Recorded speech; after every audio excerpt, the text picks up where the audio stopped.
Thank you for being here at Mr. Super Oz.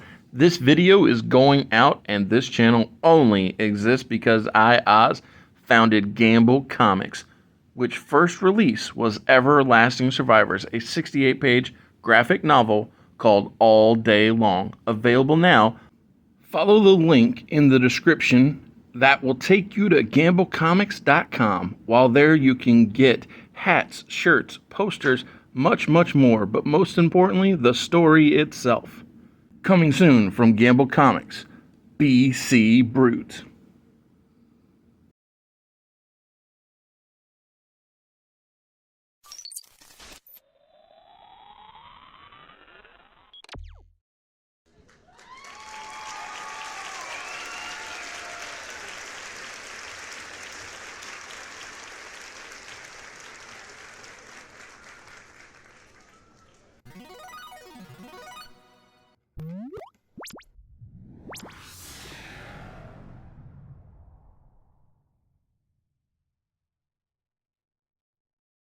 Now, SmackDown. Whew. So, this episode of SmackDown, which is the day before Valentine's Day, Oh yeah, right. 2/13 of 2003. It took place in Bakersfield, California, in the Centennial Gardens Arena. So, fun fact, I've been to this arena, and I met one of your favorite wrestlers of all time here. Rey Mysterio? Rey Mysterio was the only man willing to take pictures and sign autographs. What a great guy. Well, that's not entirely true. Ranjan Singh, the manager of the Great Khali, Yeah. he was also willing, but nobody really cared. Oh, that's cool. But yeah, I saw John Morrison, The Miz, a bunch of guys just race on by. They were just like, I don't want none. Fair But enough. yeah, I just thought that was That's why Rey's great. just man. a fun fact. Legend. Speaking of facts, we begin this episode of SmackDown with... Well, I was wrong last episode. I said, oh, this might be D'Lo Brown's last appearance. Well, I was wrong. Farouk beat Ron Simmons last week, but this week is D'Lo Brown's last appearance. Farouk beat D'Lo. What'd I say? Farouk beat Ron Simmons. He beat Oh, himself. Farouk beat D'Lo Brown. Thank you. But tonight is D'Lo Brown's last appearance in Alpha Entertainment Worldwide until 2008 when he returns. Oh yeah, I forgot about that return. Yes. So, D'Lo opens the show with the former Intercontinental Champion, Chavo Guerrero, who is still steaming mad that he lost this championship to Jamie Noble at the Royal Rumble. Yeah, Chavo was one of those guys real good at covering his emotions. I'm sure it's well handled. So, Chavo, who is the smaller wrestler in this match, is like a very aggressive dog, a pit bull, if you will. Okay. He's just got his... Got that dog in him. Oh, he's angry, and he's vicious, and at one point we see Eddie Guerrero watching on in the back, and he's just got his head in his hand. He's like Captain Picard. He's like face palming. So the referee keeps pulling Chavo off of D'Lo while he's putting the boots to him, and the ref's like, "Don't make me disqualify you." And so before the referee can disqualify Chavo Guerrero, he lets up on D'Lo. He goes up to the top. He hits a frog splash, and he beats D'Lo Brown 1, 2, 3. And like I said, the last time we see D'Lo for 5 years, he gets that Ring of Honor and that TNA wrestling run. Yep. I think he even goes to Japan for a little while too. That I didn't know. I remember the Pretty sure TNA. he was in Pro Wrestling Noah. Okay. For at least a cup of coffee. Yeah, that sounds about right. But after this heinous beatdown by Chavo to D'Lo, we get the not quite hometown hero or that hometown pop, but we do get the cruiserweight champion Rey Mysterio coming out Oh, Rey. in a match where the clock comes up, and if his challenger can last 30 minutes, he will earn a Cruiserweight Championship match. Of course. However, that challenger, that man that Rey Mysterio is taking on, he has yet to be able to buy himself a victory. That is Nunzio. And in just 8 minutes and 15 seconds, Rey Mysterio defeats Nunzio, and the losing streak continues.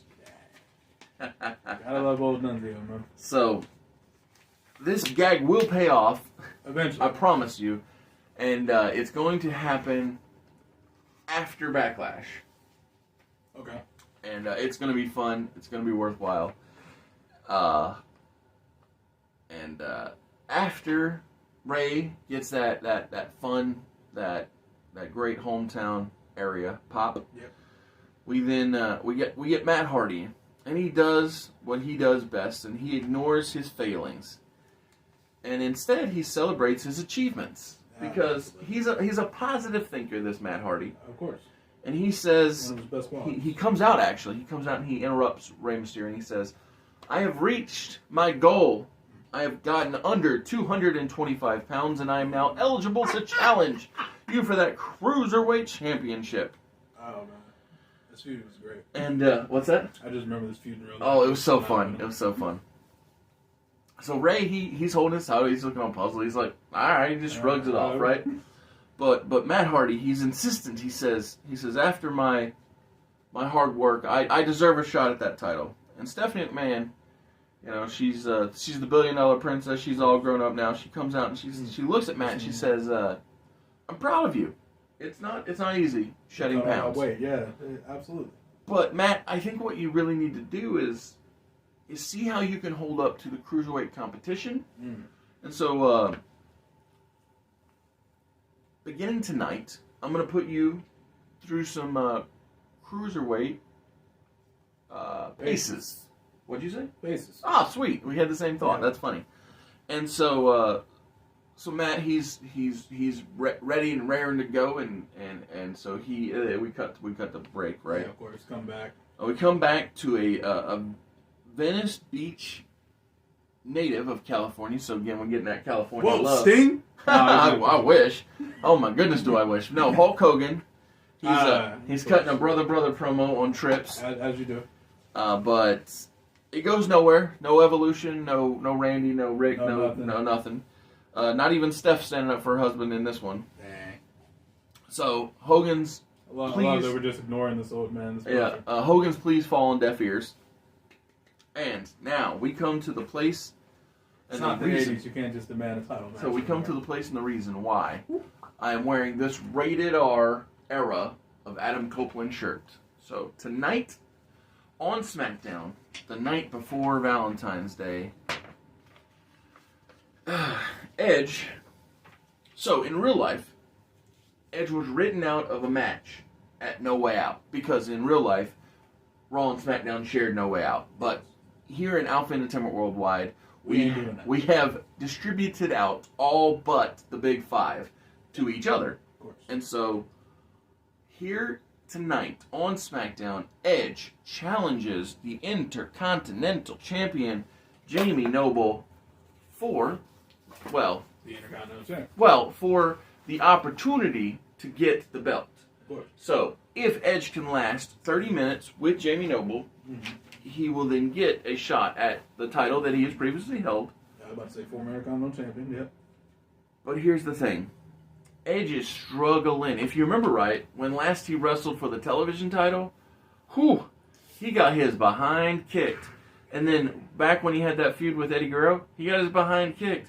And so here tonight... Sounds like his body's falling apart. Yes, his body is falling apart. That is accurate. So Jamie Noble and Edge, they wrestle 23 minutes, 55 seconds. Damn, that's the longest since you've initiated this 30-minute Correct. rule? Yes, it's the longest since I've initiated the 30-minute rule. And, well, what it is I'm trying to show off that Edge is Really, really top good. caliber. Yeah, he gets really close. But Jamie does the unthinkable in this run. He goes back to a move that he's already won a match with. And because Damn, which one is it? Jamie Noble knows that Edge is struggling with neck issues, he puts the Bulldog choke on Edge and forces Adam Copeland, Edge, to tap out at the 23-minute, 55-second mark and retains, well, not retains, but ends this Excellence Initiative match and doesn't have to defend the title against Edge. And this will be the last time we see Edge until March of 2004. Crazy. So, up next, we have the Deadly Riders in tag team action against the Regal Counter Threat, the duo of Night Test and Rook Nowinski, the two biggest of the faction. In height, obviously. Yeah, big guys. Regal's got him some girth to him, but he's not got this. He's on the shorter end. Yes, exactly. The spectrum. So the reason this match is happening is because Taker and Palumbo, they said that they were going to take out Evolution last week, and Taker has had his eyes on Evolution ever since the Royal Rumble, and we have to familiarize and refresh everybody's memory about how vicious and how deadly these riders can be. Chuck Palumbo hits Rook Nowinski with a hellacious last ride. His head hits the mat. Oof. The hand hits the mat 3 times. 1, 2, 3. The Deadly Riders win, and we are well on our way to the end of Christopher Nowinski in Alpha Entertainment Worldwide. Unfortunately, Yeah. But it is what it is. Yeah. So- Such is life. Such are the rules. Yes. So the semi-main event is Billy Kidman, representing the Cruiserweight division, taking on Matt Hardy, freshly into the Cruiserweight division. New bodies, new body. And, yeah, exactly. Matt Hardy goes over because, as I already stated last episode, Billy Kidman is kind of a lost commodity here on my show until he gets found. He's lost until he gets found. And the main event is the White Boy Challenge. Of course. So, I knew we were missing something on the show. the television title gets defended by Rodney Mack, who's Taylor. he gets accompanied to the ring by the NPAA, that being Farouk and Bradshaw, I'll bring the whole squad. and Okay. Theodore R. Long. So the big challenger this time, Magic Mark Jindrak, accompanied by Jacked Johnny and Vascular Val. Love it. So, Yeah, that's a white boy for you. yeah, yes, exactly. So the thing is that throughout the match, it's basically all hands on deck.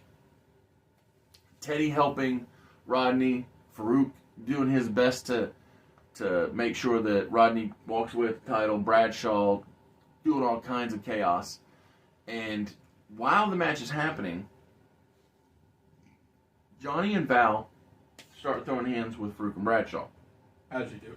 But the thing is, that still leaves an odd man out, that being Mr. Long, who, even though he's not an active competitor, can still be quite the nuisance for the challenger. And so, as Mark Jindrak goes up top, he's going to try and hit this big lariat off the top. Of course. Teddy Long trips him up. He falls Crotches himself. exactly on the top. But at this very moment, that's when friend of the Iron Addicts, Jamie Noble, comes out, runs off Teddy Long, but it's too little, too late. Mark Jindrak eats the knee from the drive-by. 1, 2, 3, 4, 5, 6, 7. Oh my goodness, Mark Jindrak's back in the ring.